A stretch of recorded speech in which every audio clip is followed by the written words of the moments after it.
Washington. The Pentagon successfully tested a U.S. long-range interceptor missile over the Pacific Ocean on Tuesday in an exercise aimed at helping gauge American readiness to counter a potential threat from North Korea.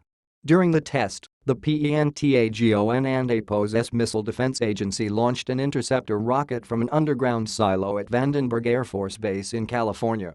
The interceptor hit and destroyed an intercontinental range missile fired from a test site on Kwajalein Atoll in the Pacific, the Pentagon announced. U.S. Missile Defense Agency Director Vice Administration Jim Searing called the test of "critical milestone" in a statement. "This system is vitally important to the defense of our homeland, and this test demonstrates that we have a capable, credible deterrent against a very real threat. I am incredibly proud of the warfighters who executed this test and who operate this system every day," Searing said.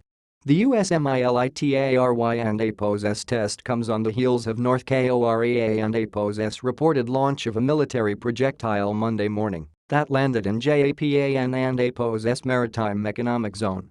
It also comes amid heightened tensions between the U.S. and Pyongyang over North Korea and APOS continued provocations under leader Kim Jong-un. North Korea has said it is working on an ICBM, which could potentially hit the West Coast, and American officials are concerned about the possibility the North Koreans could miniaturize a warhead to put on an ICBM. General John Hyten, the head of U.S. Strategic Command, has said Pyongyang already has ICBM capability but still lacks a miniaturized warhead. The $244 million test does not necessarily confirm that the American military is capable of defending itself against an intercontinental range missile fired by North Korea.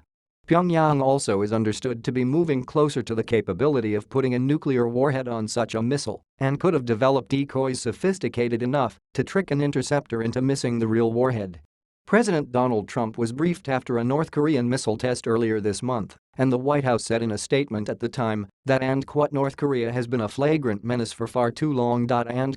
During a recent visit to South Korea, Secretary of State Rex Tillerson said the policy of strategic patience with North Korea has ended and he added that military action could be on the table if North Korea elevates the threat of its weapons programs.